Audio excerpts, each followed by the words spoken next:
Perfect family episode 3ல என்ன நடக்குது பார்க்கலாம். அதுக்கு முன்னாடி நம்ம சேனலை சப்ஸ்கிரைப் பண்ணாங்க, சப்ஸ்கிரைப் பண்ணிக்கோங்க. கூடவே பக்கத்துல இருக்க பெல் ஐக்கானை கிளிக் பண்ணிக்கோங்க. மறக்காம ஒரே ஒரு லைக் போடுங்க. டிஸ்கிரிப்ஷன்ல வாட்ஸ்அப் சேனல் லிங்க் கொடுத்துருக்கேன், அதுல ஜாயின் பண்ணிக்கோங்க. ஏன்னா டிராமாவோட பேர் போட்டா காப்பிரைட் கொடுக்குறாங்க. அதுவும் இல்லாம சில பேருக்கு யூடியூப் நோட்டிபிகேஷன் போகாது. வாட்ஸ்அப்ல ஜாயின் பண்ணிக்கிட்டீங்கன்னா நான் லிங்க் கொடுத்த அடுத்த செகண்ட் உங்களுக்கு இன்ஃபர்மேஷன் வரும். அதுக்காக தான். ஓகே, வாங்க இப்ப வீடியோக்குள்ள போகலாம். எடுத்த உடனே சூயான் சன்ஹாய பாக்குறதுக்காக வீட்டுக்கு போறா. காலிங் பெல் அடிக்க அப்பா மானிட்டர் வழியா பார்த்துட்டு யார் அதுன்னு கேட்க, நான் தான் சூயான், சன்ஹாய பாக்கணும்னு சொல்ல, நீயாமான்னு அப்பா சொல்ல, சன்ஹாய் வீட்டுல இருக்காளா, அவளுக்கு உடம்பு சரியில்லம்மா, அதுவும் இல்லாம வீட்டுக்கு கெஸ்ட் வந்திருக்காங்க, அப்புறம் வரியான்னு கேட்க, அதுக்குள்ள சூயான், நான் அவளை பார்த்தே ஆகணும், என்ன கொஞ்சம் உள்ள விடுறீங்களா, ரொம்ப நேரம் ஆகாதுன்னு சொல்ல அப்பாவும் அலோவ் பண்றாரு. அடுத்ததா சூயான் சன்ஹாய் ரூம்குள்ள போக அவ ரொம்ப பயந்து போய் கட்டில உட்கார்ந்து இருக்கிறா. கடுப்பான சூயான் டோரை மூடிட்டு எழுந்துரு எழுந்துருன்னு சொல்ல சன்ஹாய் எழுந்திருக்க மாட்டேங்கிறா. என்ன விளையாடிட்டு இருக்க, வீட்டுக்கு நீ தானே நெருப்பு வச்ச, ஏன் அப்படி பண்ண,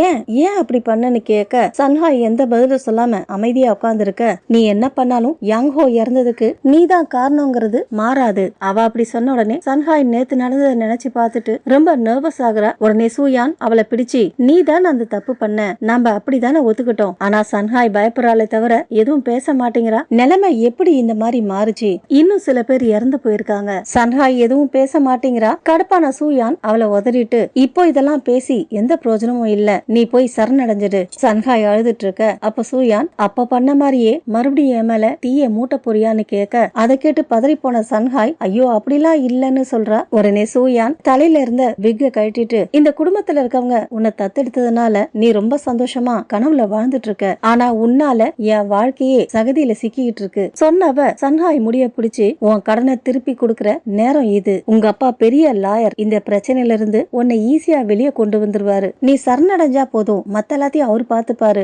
என்னால சரணடைய முடியாது அப்படி நான் பண்ணா என் அம்மான்னு சொன்ன சன்ஹாய் அதுக்கு மேல சொல்ல முடியாம அழறா. என்னது உன் அம்மாவா, உன்னால உன் அம்மா வருத்தப்படுவாங்கன்னு நீ கவலைப்படுறியா, உன்னை விட்டுடுவாங்கன்னு நினைக்கிறியா, நீ மட்டும் என்னோட சான்ஸ பாழாக்காம இருந்திருந்தீனா இந்நேரம் எனக்கு ஒரு அம்மா இருந்திருப்பாங்க, என்கிட்ட இருந்து எல்லாத்தையும் பறிச்சுக்கிட்டு இப்பவும் உதவி பண்ண மாட்டியா, நீ நினைக்கிற மாதிரி கிடையாதுன்னு சன்ஹாய் சொல்ல, வாய மூடு, நான் போய் போலீஸ் ஸ்டேஷன்ல ரிப்போர்ட் பண்றேன், நீ நெருப்ப வச்சதுக்கு அப்புறம் நான் ஏன் போய் சொல்லணும், அவங்க எல்லாம் இறந்ததுக்கு நீதான் காரணம், யாங்ஹோ மட்டும் கிடையாது, அவன் பேரண்ட்ஸ் இறந்ததுக்கும் நீதான் காரணம். சொன்னவ விக் எடுத்து போட்டுக்கிட்டே, நம்ம போலீஸ் ஸ்டேஷன் போகணும், சீக்கிரமா ரெடி ஆகுன்னு சொல்லிட்டு இவ போய் கதவை திறக்க வாசல்லே அப்பா நின்னுட்டு இருக்காரு. அப்பாவை பார்த்த இவளுக்கு தூக்கி வாரி போடுது. அப்ப அப்பா லைட்டா ஸ்மைல் பண்ணிட்டு, பேசி முடிச்சிட்டியாமா, கிளம்பிட்டியான்னு கேட்க, அதுக்கு அவ, நானும் சன்ஹாயும் வெளியே போறோம்னு சொல்ல, அவளுக்கு உடம்பு சரியில்லமா, அவன் ஏன் வெளியே போகணும், சரி எங்க போறீங்க, நான் வேணா அவனை டிராப் பண்ணட்டுமான்னு கேட்க, சன்ஹாய் ஏதாவது சொல்லுவான்னு சூயானும் திரும்பி பாக்குறா. ஆனா சன்ஹாய் இவங்களை திரும்பி கூட பாக்கல. வேற வழி இல்லாம, வேண்டாம் நானே பாத்துக்கிறேன்னு சொல்லிட்டு கிளம்பிடுறா.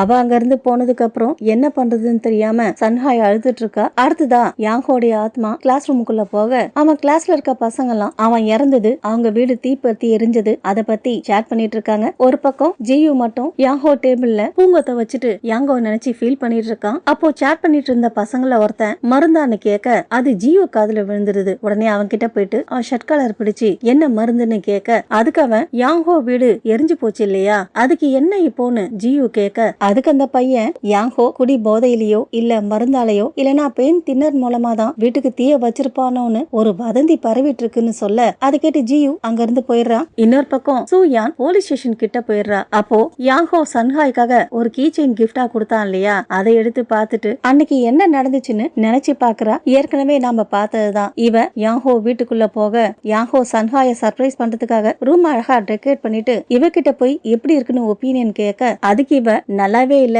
கன்றாவியா இருக்கு, இந்த மாதிரி பண்ணாத, கண்டிப்பா அவ உன்னை ரிஜெக்ட் பண்ணிடுவான்னு சொல்ல, அதுக்கு யாங்கோ, ஏன் நீயும் சன்ஹாய விரும்புறியான்னு கேட்க, அது கேட்ட அவ ஒரு மாதிரி ஆயிடுறா. அதுக்கு யாங்கோ, சும்மா விளையாட்டுக்கு தான் சொன்னேன், பேசாம நீ ஒண்ணு பண்ணு, நீயே கிளாஸ் முடிஞ்சதுக்கு அப்புறம் சன்ஹாய இங்க வர சொல்லி ஒரு மெசேஜ் அனுப்புன்னு சொல்ல, நீ வர சொல்லி அவ இங்க வந்தா இன்னும் சர்ப்ரைஸ் ஆவா, உன் ஃப்ரெண்டுக்காக அதை பண்ணுவல்ல சொன்ன அவன் டெக்கரேஷன் கலைஞ்சிருக்கிறத பார்த்துட்டு அதை போய் சரி பண்ணிட்டு இருக்கான். அப்ப சூயான் யாங்கோ கொடுத்த கீச்சைனை எடுத்து அவன் கிட்ட காமிச்சு, இத நீ தானே சன்ஹாய் கிட்ட கொடுத்தன்னு கேட்க, கீச்சைனை பார்த்த யாங்கோ, நீ எதுக்காக வச்சிருக்கன்னு கேட்க, அவளுக்கு உன் மேல எந்த இன்ட்ரெஸ்டும் இல்லன்னு சொல்லி அவ தான் என்கிட்ட கொடுத்தா, உன் ஃபீலிங்ஸ பத்திலாம் அவ துளி கூட கவலையே படல, இருந்தும் உன் ஃபீலிங்க பத்தி அவகிட்ட சொல்ல போறியா, அதை கேட்டு யாங்கோ சிரிக்கிறான். இங்க பாரு, சன்ஹாய் அப்படிப்பட்ட பொண்ணு கிடையாது. அதை கேட்ட அவளுக்கே அதிர்ச்சி. அப்போ யாங்கோ சொல்றான், இங்க பாரு, இது உனக்கு கிடைச்சதோ இல்ல திருநியோ, ஒழுங்கா அவகிட்ட கொடுத்துடு. கொடுக்க முடியாதுன்னு சொல்றா. உடனே யாங்கோ என்கிட்ட கொடுன்னு கேட்க, கொடுக்க மாட்டேன், இப்போ இது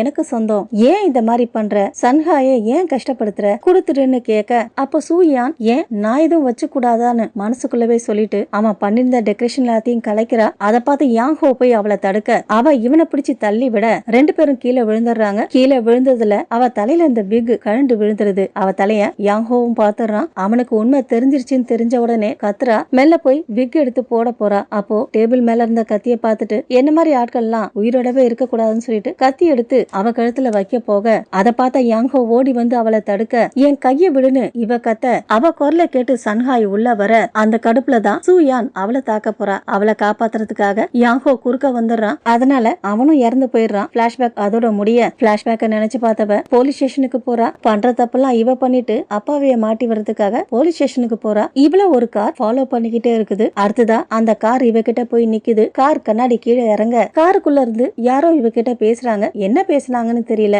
இவளும் அந்த கார்ல ஏறி போறா. அடுத்ததா வீட்டை காமிக்க அம்மா சன்ஹாய் ரூம் கதவை தட்டி சன்ஹாய் சாப்பிடலாம் வாமான்னு கூப்பிட சன்ஹாய் கதவு திறக்க, அப்பா வெளியே போயிருக்காரு, வாமா சாப்பிடலான்னு சொல்லிட்டு அம்மா போயிடுறாங்க. அப்ப சன்ஹாய், அம்மா ஒருவேளை போலீஸ் வந்தா போலீஸ் எதுக்காக வரணும், வா சாப்பிட போகலாம்னு சொல்லிட்டு அம்மா போக சன்ஹாய், அம்மா என்கிட்ட சொல்ல மாட்டீங்களா, என் போனும் புக்கும் எப்படி என் ரூமுக்கு வந்துச்சு, யாங்கோ வீட்டுல நேத்து ராத்திரி என்ன நடந்துச்சு, யாங்கோ வீட்டுல என்ன நடந்துச்சுன்னு எனக்கு எப்படிமா தெரியும், உனக்கு இன்னும் உடம்பு குணமாகலன்னு நினைக்கிறேன், அப்பா வீட்டுக்கு வந்ததுக்கு அப்புறம் சாப்பிடலாம்னு சொல்லிட்டு போயிடுறாங்க. அடுத்ததா ஸ்டேஷனை காமிக்க சீனியர் ஜூனியர் கிட்ட யாங்கோ போன்லயும் கம்ப்யூட்டர்லயும் ஏதாவது கண்டுபிடிச்சிங்களான்னு கேட்க, பார்த்தா ஜூனியர் தூங்கிட்டு இருக்க மாதிரி இருக்கு, என்ன தூங்கிட்டு இருக்கியான்னு சீனியர் கத்த, உடனே ஜூனியர் திரும்பி அவரை பார்த்துட்டு, இல்ல ஒரு கண்ணால தூங்க முடியுமான்னு டெஸ்ட் பண்ணிட்டு இருக்கேன்னு சொல்றாரு. அபத்தமா எதுவும் பண்ணாத, அவன் கம்ப்யூட்டர்ல ஏதாவது கண்டுபிடிச்சியான்னு கேட்க, இன்ட்ரெஸ்டா எதுவும் கிடைக்கல, ஒரு வருஷத்துக்கு முன்னாடி ஆஸ்திரேலியாவில இருந்திருக்கான், பிரச்சனை பண்றவன் தான், அங்க கூட ஸ்மோக் பண்ணிட்டு பெயிண்ட் தின்னர்ல போட்டு பிரச்சனை ஆயிருக்கு, அவன் கூட ஃப்ரெண்டா இருந்த பொண்ணுங்க ஸ்கூலுக்கு வரல, அவனோட பாய் ஃப்ரெண்டும் சீக்கிரமா வீட்டுக்கு போயிட்டதுனால என்னால யாரையும் மீட் பண்ண முடியல. அப்போ சீனியர் சூயான் போட்டோ பார்த்துட்டு, இந்த பொண்ணு தானே ஆக்சிடென்ட் நடந்த இடத்துல இருந்தான்னு கேட்க, ஜூனியரும் அவ போட்டோ பார்த்துட்டு, அவளே தான் ஆப்சென்ட் ஆன பொண்ணுங்கள்ல இவ்வளவு ஒருத்தி, அவ பேரு லீ சூ யான். சீனியர் அவ போட்டோவை பார்த்துக்கிட்டே, நான் இவளை மீட் பண்ணணும். அப்படியே ஒரு பிளாஷ்பேக் காமிக்கிறாங்க. சின்ன வயசுல அனாத ஆசிரமத்துல சூயானும் சன்ஹாயும் விளையாடிட்டு இருக்க, அப்போ டீச்சர் சூயான கூப்பிட, என்ன விஷயம்னா அவளை தத்தெடுக்கிறதுக்காக ஒரு கப்புள்ஸ் வந்திருக்காங்க. டீச்சர் இவளை கூட்டிட்டு போய் அவங்க முன்னாடி நிறுத்த, அவங்க ரெண்டு பேரும் அன்பாதான் பேசுறாங்க. இவளுக்கு தான் அவங்கள பிடிக்கவே இல்ல. அவங்களும் புரிஞ்சுக்கிட்டு போயிடுறாங்க. அவங்க போனதுக்கு அப்புறம் பண்ண தப்ப நினைச்சு அழறா. அடுத்துதான் சூயான காமிக்க, அவ அந்த கார்ல மயங்கி கிடக்குறா. மயக்க தெளிஞ்சு கண்முழிச்சு பார்க்க, பக்கத்துல இருந்த யாரோ ஒருத்தர் அவ தலையில ஒண்ணு வைக்கிறாங்க. மறுபடியும் மயங்கின அவ கண்முழிச்சு பார்க்க, பக்கத்துல இருந்த ஆளை காணும். கார் டிக்கில ஏதோ பண்ணிட்டு இருக்காங்க. சத்தம் போடாம கார்ல இருந்து இறங்கி ஓடி போயிடுறா. இன்னொரு பக்கம் சன்ஹாய் சூயானுக்கு கால் பண்ண, அவ நம்பர் சுவிட்ச் ஆஃப்னு வருது. அடுத்ததா யாங்கோ கூட டைம் பண்ணது எல்லாத்தையும் நினைச்சு பாக்குறா. அதுக்கப்புறம் யாங்கோ வீட்டுல நடந்த ஆக்சிடென்ட பத்தி ஆன்லைன்ல வந்த நியூஸ பார்த்து அழறா. மறுநாள் ஜியு வீட்டுக்கு வந்து அம்மா கிட்ட, நான் சன்ஹாய் கூட யாங்கோ ஃபியூனரலுக்கு போக விரும்புறேன்னு சொல்ல, இவங்க ரெண்டு பேரும் பேசிட்டே இருக்கும்போது சன்ஹாயும் அங்க வந்துடுறா. சன்ஹாய பார்த்த ஜியு எப்படி இருக்கான்னு கேட்க, நல்லா இருக்கேன்னு சொல்றா. அடுத்ததா ரெண்டு பேரும் யாங்கோ ஃபியூனரலுக்கு போறாங்க. யாங்கோக்கு மரியாதை எல்லாம் செலுத்திட்டு வெளியே வரப்போ ஒரு மாதிரி ஆயிடுறா. ஜியு தான் கூடவே இருந்து பாத்துக்கிறான். அடுத்ததா அப்பா வந்து சன்ஹாய பிக்கப் பண்ணிக்கிறாரு. அப்பா வந்தது சூயான ஒரு பிளாக் கலர் கார் பிக்கப் பண்ணிட்டு போச்சு இல்லையா, அதே கார். சோ அவளை கூட்டிட்டு போனது அப்பா தான் போல இருக்கு. கார்ல போறப்போ அப்பா கண்டிப்பா டாக்டரை பார்க்க வேண்டாவான்னு கேட்க, எனக்கு வீட்டுக்கு போனா போதும், யாங்கோ உனக்கு க்ளோஸ் ஃப்ரெண்ட் இல்லையா, அதனாலதான் உனக்கு உடம்பு சரியில்லாம போயிடுச்சு, க்ளோஸ் ஃப்ரெண்டை இழக்கிறது ரொம்ப கஷ்டமான விஷயம் தான், ஆனா காலப்போக்குல மறைஞ்சிரும், ஆனா வாழ்க்கை முழுக்க மனசுக்குள்ள அந்த வடு இருந்துகிட்டே இருக்கும். அப்பா நீங்களும் இந்த மாதிரி ஃப்ரெண்ட பிரிஞ்சிருக்கீங்களான்னு கேட்க, ஃப்ரெண்டா, இப்போதைக்கு நாம வாழற குடும்பம் தான் முக்கியம், எனக்கு நீயும் அம்மாவும் தான் இருக்கிறீங்க, உனக்கு நானும் அம்மாவும் இருக்கிறோம், இப்போதைக்கு நிலைமை பழைய மாதிரி மாறாது, காலம் போக போக எல்லாம் பழைய நிலைமைக்கு மாறிடும், அதுக்கு நானும் உன் அம்மாவும் உதவி பண்ணுவோம், நீ நாங்க சொல்றத கேப்பியான்னு கேட்க, சன்ஹாயும் கேப்பன்னு சொல்ல அப்பா சந்தோஷப்படுறாரு. இன்னொரு பக்கம் சன்ஹாய விசாரிக்கிறதுக்காக ஜூனியரும் சீனியரும் வீட்டுக்கு வராங்க. கரெக்டா அப்போ அப்பாவும் அங்க வந்துடுறாரு. வாசல்ல நிக்கிற அவங்க ரெண்டு பேரையும் பார்த்த அப்பா சன்ஹாயா கார்லயே இருக்க சொல்லிட்டு அவர் மட்டும் கீழே இறங்கி போறாரு. அவங்க கிட்ட போன அப்பா என்ன விஷயம்னு கேட்க, ஜூனியர் ஐடி கார்டை காமிச்சு யாங்கோ வீட்டுல நடந்த தீ விபத்தை பத்தி யாங்கோடைய ஃப்ரெண்டான உங்க பொண்ணு கிட்ட சில கேள்வி கேட்கணும். இவங்க ரெண்டு பேரும் பேசிட்டு இருக்க கார்ல இருந்து சன்ஹாய் அவங்களே பாத்துட்டு இருக்க. சீனியரும் சன்ஹாய பாக்க அவரு தன்னதான் பாக்குறாருன்னு தெரிஞ்ச உடனே சன்ஹாய் முகத்தை திருப்பிக்கிறா. அவ அவ உட்கார்ந்திருக்க சீட்டு கீழே யாங்கோ கொடுத்த கீ செயின் கிடக்குது. உடனே அதை எடுத்து பாக்குறா. இந்த கீ செயினை சூயான் தானே வச்சிட்டு இருந்தா, அது எப்படி காருக்குள்ள கிடக்குதுன்னு டவுட் எழும்புது. அடுத்ததா வீட்டுக்குள்ள ஜூனியரும் சீனியரும் ஒரு பக்கம் உட்கார்ந்திருக்க, அவங்களுக்கு ஆப்போசிட்ல அப்பா சன்ஹாய் அம்மா உட்கார்ந்திருக்க, ஜூனியர் சன்ஹாய விசாரிக்க ஆரம்பிக்கிறாரு. சன்ஹாய், இப்ப வீடு எரிஞ்சு இறந்து போன யாங்கோவோட க்ளோஸ் ஃப்ரெண்டுன்னு கேள்விப்பட்டோம், கரெக்டானு கேட்க அவளும் ஆமான்னு சொல்றா. ரீசெண்டா அவரு கவலையா இருந்தாரா, இல்ல அவரை பத்தி ஏதாவது தெரியுமான்னு கேட்க அந்த அளவுக்கு தெரியாதுன்னு சன்ஹாய் சொல்ல, அப்படியா, சரி உங்களுக்கு சூயானா தெரியுமான்னு கேட்க தெரியும்னு சொல்றா. அவ யாங்கோடைய கேர்ள் ஃப்ரெண்டான்னு கேட்க இல்ல கிடையாதுன்னு சொல்ல, அப்படியா, எங்களால அவளை ரீச் பண்ண முடியல, நீங்க அவளை காண்டாக்ட் பண்ணீங்களான்னு கேட்க அவர் கேட்ட கேள்வியில சன்ஹாய்க்கு கையெல்லாம் உதற ஆரம்பிச்சிருது. உடனே அம்மா அவ கைய பிடிச்சுக்க அத சீனியர் கவனிச்சிடுறாரு. அப்ப ஜூனியர், நீங்களும் சூயானும் ஒரே கிளாஸ்ல தானே படிக்கிறீங்கன்னு கேட்க ஆமான்னு சொல்றா. நீங்க ரெண்டு பேரும் க்ளோஸான்னு கேட்க ஆமா ஆனா. உடனே சீனியர் என்ன ஆனான்னு கேட்க நான் அவளை பார்க்கவே இல்லன்னு சன்ஹாய் சொல்ல, அதுக்கு மேல எதுவும் பேசாம ஜூனியரும் சீனியரும் அங்கிருந்து கிளம்பிடுறாங்க. வெளியே போறதுக்கு முன்னாடி ஜூனியர், சன்ஹாய் சூயான் உங்களை காண்டாக்ட் பண்ணா உடனே எனக்கு இன்ஃபார்ம் பண்ணுங்கன்னு சொல்லிட்டு அவரு கார்டை கொடுக்க அப்பா அதை வாங்கிக்கிறாரு. அவங்க அங்கிருந்து போனதுக்கு அப்புறம் அம்மா சன்ஹாய் கிட்ட சூயா நீங்க வந்துட்டு போன விஷயத்த ஏன் அவங்க கிட்ட சொல்லலன்னு கேட்க என்ன பதில் சொல்றதுன்னு தெரியாம சூயான் தடுமாற, அப்பா நேத்து அவ இங்க வந்த விஷயத்த அவங்க கிட்ட சொல்லாதது ரொம்ப நல்ல விஷயம், நீ அப்பாவை கரெக்டா ஃபாலோ பண்றேன்னு சன்ஹாய பாராட்டுறாரு. சன்ஹாய் அதிர்ச்சியா அப்பாவை பார்க்க, அப்பா நீ இன்னைக்கு அவளை பார்க்கல, அதனால நீ சொன்னது பொய் கிடையாது, அதுவும் இல்லாம டிடெக்டிவ்ஸ் நேத்து நீ அவளை பாத்தியானா கேட்டாங்க, அதனால நீ சொன்ன பதில் தப்பு இல்ல. உடனே அம்மா கிட்ட நம்ம பொண்ணு ஒரு லாயரோட பொண்ணுன்னு நிரூபிச்சிட்டா பாருன்னு சொல்றாரு. உடனே சன்ஹாய் தோலை தொட்டு எதுக்கும் பயப்படாத, அப்பா இருக்கிறேன், என்ன ஆனாலும் சரி அப்பா உன் கூட இருப்பேன், எனக்கு ரொம்ப டயர்டா இருக்கு, நான் போய் ரெஸ்ட் எடுக்கிறேன்னு சொல்லிட்டு சன்ஹாய் போயிடுறா. அதே சமயம் ஜூனியர் சீனியர் கிட்ட நான் நிறைய கேள்வி கேட்கணும்னு நினைச்சேன், எதுக்காக கிளம்ப சொன்னீங்கன்னு கேட்க நீ அப்படி என்ன கேட்க போற, அவ எதையோ மறைக்கிறா, இதுக்கு மேல நீ என்ன கேள்வி கேட்டாலும் டைம் தான் வேஸ்ட் ஆகும். இன்னொரு பக்கம் ரூமுக்கு போன சன்ஹாய் அவ மொபைல் எடுத்து பாக்குறா. சூயானுக்கு நிறைய மெசேஜ் அனுப்பியிருக்கா, பட் அவகிட்ட இருந்து ரிப்ளை வரவே இல்ல. உடனே அவளுக்கு கால் பண்ண நம்பர் இன்னும் சுவிட்ச் ஆஃப்ல தான் இருக்குது. அடுத்ததா ஜியூக்கு போன் பண்ணி சூயான் கிட்ட இருந்து ஏதாவது ரிப்ளை வந்துச்சான்னு கேட்க அதுக்கு அவன் எதுவும் வரலன்னு சொல்ல, போலீஸ் இப்பதான் எங்க வீட்டுக்கு வந்துட்டு போனாங்கன்னு சொல்ல, போலீஸ் உங்க வீட்டுக்கு வந்தாங்களா, ஏன் அவங்க யாங்கோவை பத்தியும் சூயானை பத்தியும் விசாரிச்சாங்கன்னு சொல்ல, அப்படியா, ஒருவேளை போலீஸ் யாங்கோ வீட்டுல நடந்ததுக்கும் சூயானுக்கும் ஏதாவது சம்பந்தம் இருக்கும்னு நினைக்கிறாங்களோ, லாஸ்ட் டைம் நீயும் யாங்கோவும் சூயான் வீட்டுக்கு போனதா சொன்னீங்கல்ல, அவ வீடு எங்க இருக்குன்னு சொல்ல முடியுமான்னு கேட்க கண்டிப்பா நானும் உன் கூட வரட்டுமான்னு ஜியூ கேட்க, அப்ப சன்ஹாய் அவங்க அம்மா அப்பா போட்டோவை பார்த்துட்டு வேண்டாம் நானே தனியா போய்க்கிறேன்னு சொல்ல, மறுநாள் சன்ஹாய் ஜியூ கொடுத்த அட்ரஸ தேடி போறா. கரெக்டான வீட்டை கண்டுபிடிச்சி கதவை தட்ட சூயான் கூட இன்னொரு பொண்ணு தங்கி இருந்தா இல்லையா, அவதான் கதவு திறக்கிறா. சன்ஹாய பார்த்துட்டு யாருமா நீன்னு கேட்க நான் சூயானோட ஃப்ரெண்டு, அப்படியா, அவளுக்கு என்னன்னு கேட்க என்னால அவளை காண்டாக்ட் பண்ண முடியலன்னு சொல்ல, ஏன் மறுபடியும் ஸ்கூல்ல ஏதாவது பிரச்சனை பண்ணாலான்னு ரூம்மேட் கேட்க சன்ஹாய்க்கு ஒன்னும் புரியல. அதுக்கு ரூம்மேட் அவர் 2 நாளா வீட்டுக்கு வரல, இன்னைக்கு காலையில தான் அவளை தேடி போலீஸ் வந்துச்சு, ஸ்கூலுக்கு ஒழுங்கா போவேன்னு எனக்கு சத்தியம் பண்ணி கொடுத்தா, ஒருவேளை அவ உன்னை காண்டாக்ட் பண்ணானா நான் அவளை நினைச்சு வருத்தப்படுறேன்னு சொல்லு, உடனே எனக்கு கால் பண்ண சொல்லுவியான்னு கேட்க சன்ஹாயும் சரின்னு சொல்றா. இன்னொரு பக்கம் ஸ்டேஷனை காமிக்க சீஃப் சீனியரை பிடிச்சி திட்டுறாரு. தேவையில்லாம பிரச்சனை பண்ணாத, இந்த கேஸ்ல வயசு பசங்களை சிக்க வைக்கலாம் நினைக்கிறியா, டீனேஜர்ஸ சரியான பாதையில வழி நடத்து, இந்த காலத்து மாடர்ன் டிடெக்டிவ் மாதிரி நடந்துக்கோ, பழங்காலத்து ஆளு மாதிரி நடந்துக்காத, பேசாம வேலையை விட்டுட்டு எங்கேயாவது குறி சொல்ல போ. ஜூனியரும் சீஃபை எதிர்த்து பேச அப்ப சீஃப் அந்த கேஸ க்ளோஸ் பண்ண சொல்றாரு. அப்போ ஒரு டிடெக்டிவ் யாங்கோவோட அட்டாப்சி ரிசல்ட்ட சீஃப் கிட்ட கொண்டாந்து கொடுக்க சீஃபும் அதை வாங்கி பார்க்க அப்ப அவரு நம்ம நினைச்ச மாதிரி வரல, அவன் முதுகுல குத்து காயம் இருக்குதுன்னு சொல்ல அவங்க பேசினது சீனியர் காதுலயே விழுந்துருது. உடனே சீனியர் போய் சீஃப் கையில இருந்த அட்டாப்சி ரிப்போர்ட்டை பிடிங்கிட்டு போயிடுறாரு. அந்த டிடெக்டிவும் ரிப்போர்ட்டை கொடுன்னு கேட்டு பாக்குறாரு. சீனியர் கொடுக்க மாட்டேங்கிறாரு. ரிப்போர்ட்டை எல்லாரும் கேக்குற மாதிரி வாய் விட்டே படிக்கிறாரு. யாங்கோடைய இறப்பு பெயிண்ட் தின்னர்னால இல்ல, அவன் முதுகுல ஏற்பட்ட காயத்தினாலன்னு போட்டிருக்கு. அதை படிச்ச சீனியர் உடனே சீஃப் கிட்ட வந்துட்டு இப்போ இந்த கேஸ க்ளோஸ் பண்ண சொல்ல போறீங்களான்னு கேட்க சீஃபால பதில் சொல்ல முடியல. அடுத்துதான் சன்ஹாய் வீட்டுக்கு போறா.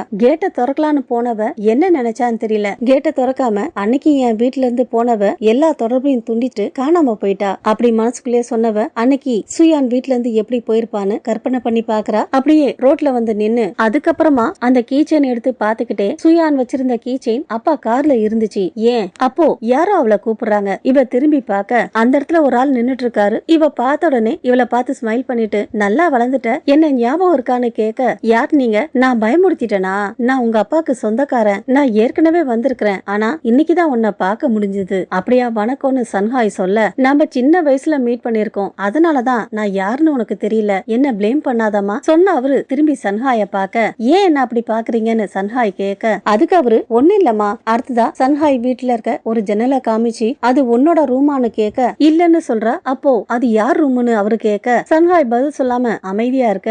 ஏன் உனக்கு தெரியாதா? உன்கிட்ட தேவையில்லாம கேள்வி கேட்டுட்டனோ, மன்னிச்சிருமா, நான் அடிக்கடி வருவேன், அப்புறமா பாக்கலாம் சொல்லிட்டு கிளம்புறாரு. நாலடி போனவர் திரும்ப சன்ஹாய் கிட்ட வந்துட்டு, உன் அம்மா அப்பா கிட்ட ரொம்ப கேர்ஃபுல்லா இருமான்னு சொல்லிட்டு போறாரு. ஏற்கனவே பயத்துல இருந்த சன்ஹாய் அவர் இப்படி சொன்னதை கேட்ட உடனே இன்னும் பயந்துடுறா. இதுல இன்னொரு விஷயம் என்னன்னா, மாடியில இருந்து இவங்க ரெண்டு பேரும் பேசிட்டு இருக்கிறத அப்பாவும் பார்த்துதான் இருக்கிறாரு. அடுத்ததா சின்னதா ஒரு பிளாஷ்பேக். யாங் ஹோ அழகா ஒரு பெயிண்டிங் பண்ணிருக்க, அத பார்த்த அவனோட அப்பா நல்லா இல்ல, போர் அடிக்குதுன்னு சொல்லிட்டு போயிடுறாரு. அப்பா சொன்னதை கேட்டு ரொம்ப வருத்தப்படுறான். அடுத்ததா இந்த விஷயத்த சன்ஹாய் கிட்ட சொல்ல, எக்ஸ்பெக்டேஷனுக்கு ஏத்த மாதிரி வாழ முடியல, அதனால என்னையே நான் வெறுக்கிறேன், என் அப்பா என் பெயிண்டிங்ஸ அங்கீகரிக்கவே மாட்டேங்கிறாரு. அதுக்கு சன்ஹாய் சொல்றா, நான் அவர் சொல்றதை ஏத்துக்க மாட்டேன், உனக்கு பிடிச்சத நீ பெயிண்டிங் பண்ணணும். அவ சொன்ன ஆறுதல் யாங்கோக்கு சந்தோஷமா இருக்கு. அப்ப சன்ஹாய், நாம ஒருத்தர் முகத்தை ஒருத்தர் பெயிண்ட் பண்ணலாமான்னு கேட்க, அந்த ஐடியாவும் அவனுக்கு பிடிச்சிருக்கு. அடுத்ததா ரெண்டு பேரும் ஆப்போசிட் சைட்ல உட்காந்துட்டு பெயிண்ட் பண்றாங்க. சன்ஹாய் வரைஞ்சது யாங்கோக்கு ரொம்ப பிடிச்சு போயிடுது. அதனால அந்த பெயிண்டிங்க அவனே எடுத்துக்கிறான். அதுக்கப்புறம் தான் அவளுக்கு கிஃப்ட் பண்றதுக்காக அந்த கீ செயினை வாங்கியிருப்பான். இந்த கிஃப்ட நாளைக்கு அவகிட்ட கொடுக்க போறேன்னு சொல்றான். அதோட தான் இந்த எபிசோட் முடிஞ்சிருக்கு. ஓகே ஃப்ரெண்ட்ஸ், இந்த வீடியோ உங்களுக்கு பிடிச்சிருந்தா நம்ம சேனலை லைக் பண்ணுங்க, ஷேர் பண்ணுங்க. தேங்க்ஸ் ஃபார் வாட்சிங்.